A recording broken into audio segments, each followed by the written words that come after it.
Welcome to a Nomad team game here with Dave and T90 playing up against Aqua Ghetto and Frankie Ostrich. We have T90 playing as the Chinese here in the blue, and I did speed through a little bit of the first bit, so we already have the town center positions and dock positions.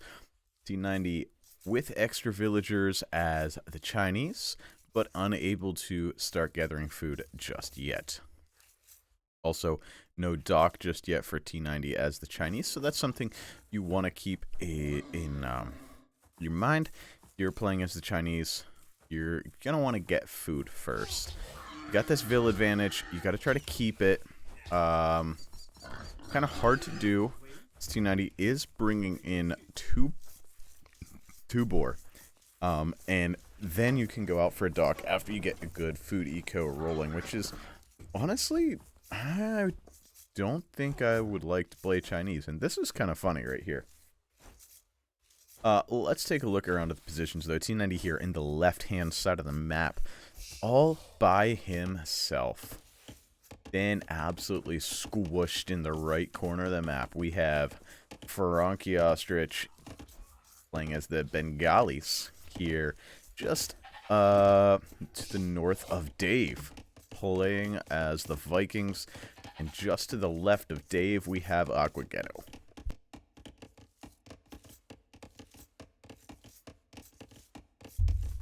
Aqua Ghetto playing here as the Portuguese. Dock positions all the way to the south, we have Dave and Aqua Ghetto, or sorry, Frankie Ostrich. A little bit separated, but pretty close to each other, and all the way up here, all by himself, we have Aqua Ghetto. And like I said, no dock yet for T90, although he's just now adding one. Heading out here, and he'll be looking for shorefish. So what you want to do, you want to find shorefish, dock beside the shorefish, and allow your villager. So a normal build order for most civs. It looks like 2 villagers to the town center, and then 1 villager to the dock, finish the dock, build the house, gather shorefish. The 2 villagers then finish town center. You send your first villagers to wood till you get a fishing ship out. Then you send them to food. This is what I do. It might not be quite right. Send them to food fairly soon, and you can keep Vill production that way.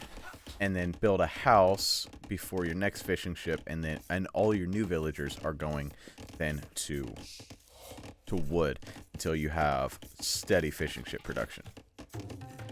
Could be optimized, I'm sure, to be a little bit better based on the fact that I'm a pretty low elo player, but I do have pretty good success rates on Nomad.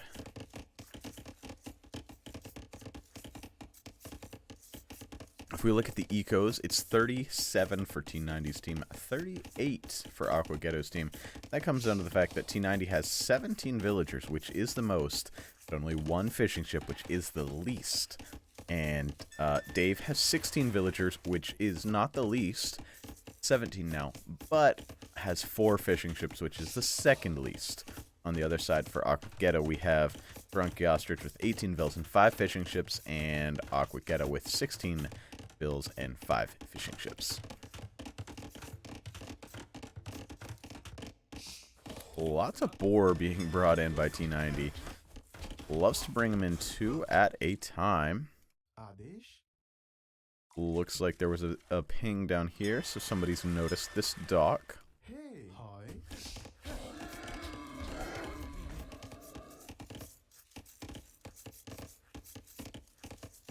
There we go. Nobody's lost anything. Idle TC, you got a little bit for T90, a little bit for Aqua Ghetto. Idle TC time expected with the Chinese. It's alright with the Chinese as well, seeing as you start with 3 extra villagers once the town center is built.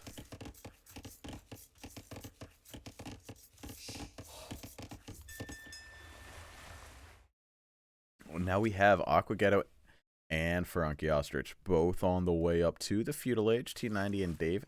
Now Dave is on the way. just a little bit slower. T90 not quite on the way just yet. Let's scroll around to resources. T90 gonna be headed up very soon. Now on the way. Very soon. Got 586 food in the bank. Villager coming out. And as soon as that villager is out, another one's gonna come out. And then he'll be on the way up.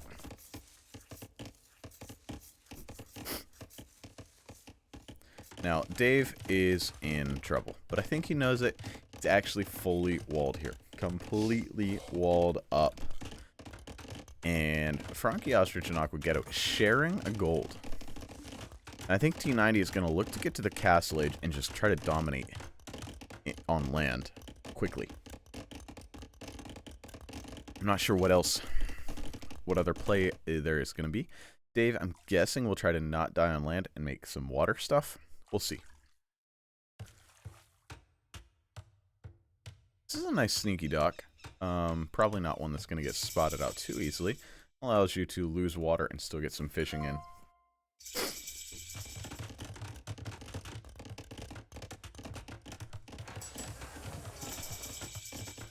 Three of the 4 players on the map are now in feudal age. T90 not quite there yet. So he does have more villagers than anyone else. Dave going straight into galley production, but fire galley production for red. Orange, not doing anything just yet. Orange is the close one. Orange should be on fire galley production. Or dropping towers. I would approve of one of these guys going tower, tower, tower, tower, and Dave just being stuck.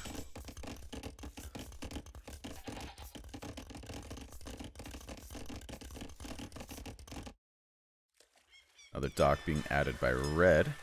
Dave gonna get out here and get some fishing ship kills here, for sure.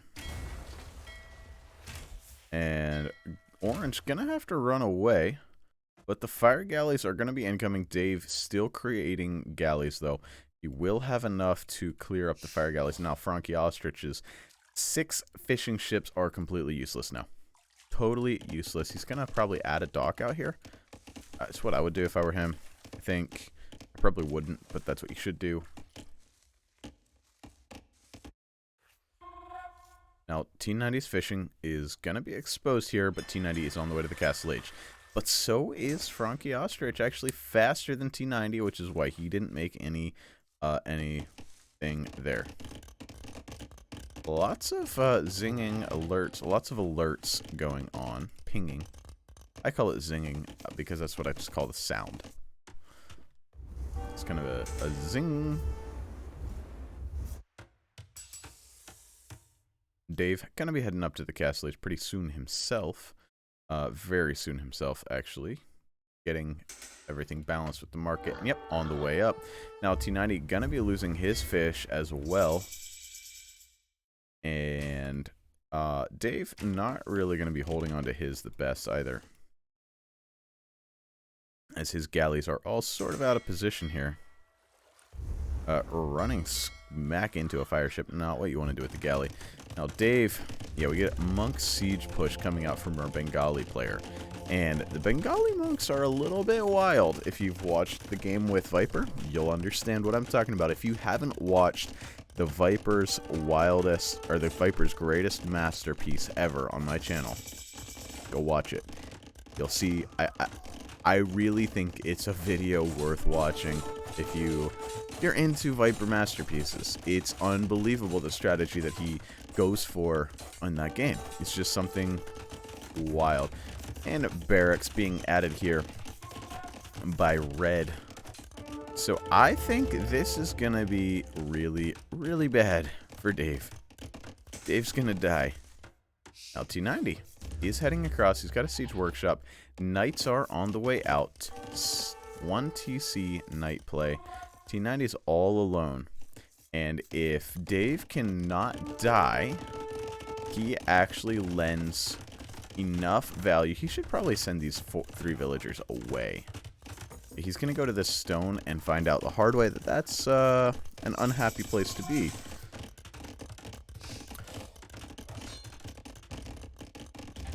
Siege coming out now. And monks already coming out for our Bengali player. that's going to be the kicker here. I don't know what T90 can do about all the monks that are going to be out here. He's going to do a siege push here on red, and T90's getting kills. Lots of kills coming in, and a lot of damage coming out. But 2 mangonels heading into Dave's base already. Dave's got to make monks of his own. A battering ram? Why? Dave, what? No. Dave, no.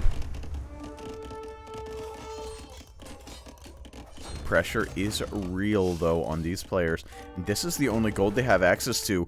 So, T90 is just taking them completely off of gold. Both of these players are off gold now.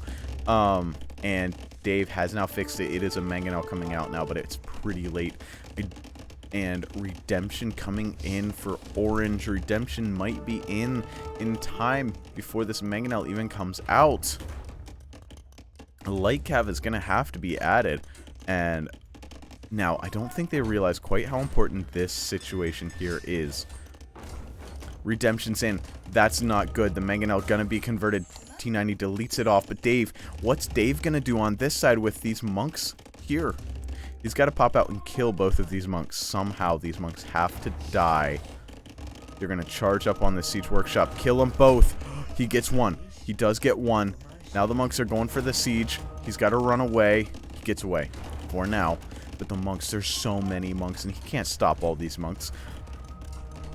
Dave trying... Oh, no. The mangonel gets converted. Garrison, kill it. You've got to kill it. Dave. Oh, no. It's not good. It is not good. Dave now running villagers away. Monks added by T90 as well. So T90's got monks on the other side, but he needs to keep this gold denied. They don't realize how important that is.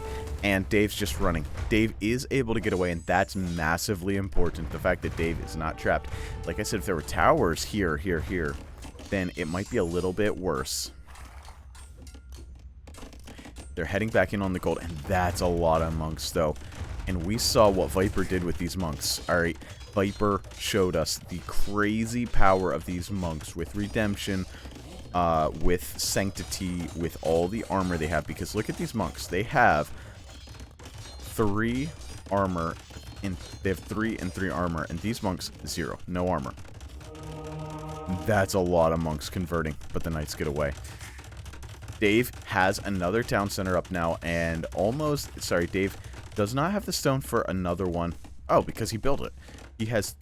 Oh, wow. 3 town centers added by Dave. I love this. He is going ham on trying to not die, and his score's really not that bad. If we go to the KD ratios, we can find those. You can see T90's got 30 KD, 30 kills. Dave actually has 18-9. It's a positive KD for Dave as well. Somehow, and negative KDs for both of the other players. So you can see things are not all that bad. Actually, let's head back to there. Oh, there we go. We'll stay on this one. Eco KDs, T90's killed 26 villagers. Now Dave drops another villager. He's gonna want a garrison in that TC or something. T90 is not ready to deal with this yet. He's adding more and more light cav, but there's just so much pressure. Dave has to just retreat. He can't do anything about this. So Dave continues his retreat. Does he have stone for another town center? Yes, he does. Adding a market, adding a town center. And the light cav come in on the monks. But these monks are not what you think. Alright, you can see these monks just die. But these monks just never die. Now the siege going down. T90 prioritizing the siege with his knights, gets all 3 or 4 mangonels or whatever it is. And we can see T90's team definitely has the eco lead here, as Dave has managed to squirt his way out across the map, building town centers all along the way. He's even got this one walled out from his base, but he's still using it, of course. Lots of monks here. And we have Aqua Ghetto on the way to the Castle Age. So that will change things up. We'll have all 4 players in the Castle Age. Then we'll have the Portuguese dropping a castle, making some organ guns. And Dave's gonna have to get in with the military here before too terribly long.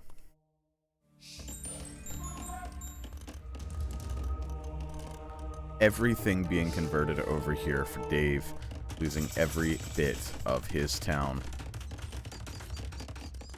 Dave is the Vikings, so I don't know really what type of unit he's going to go for here. Vikings are awkward these days. They make, well, they make pikemen. They can do that.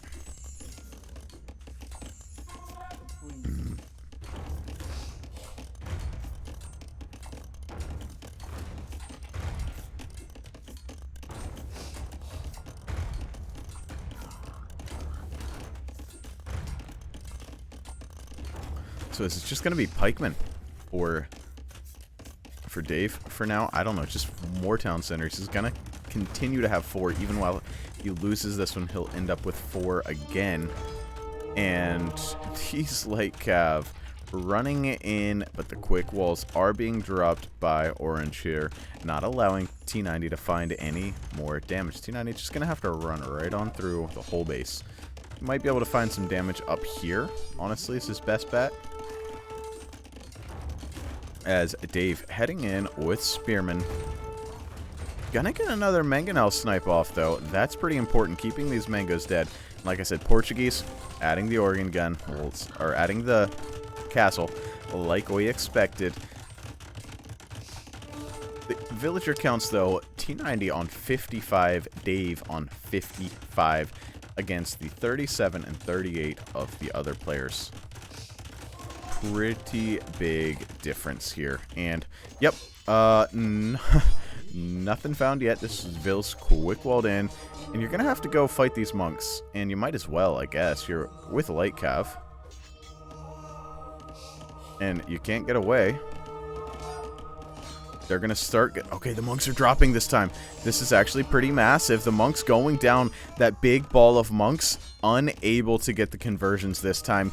And on the gold pile, yeah, more of T90's light cav. They're everywhere. Eco KD 33 for T90. Killing off the Vills. And GG called! Aqua Ghetto calls the GG. Frankie Ostrich calls the QQ. T90 and Dave give the GG. What a game. Analysis of this game, one person was free booming. All right. On Nomad, if one person's able to free boom and then the other people are all occupied with each other, that person can end the game if they come in time. Military, you can see T90 with a 3.11 KD. Dave even with the 1.81.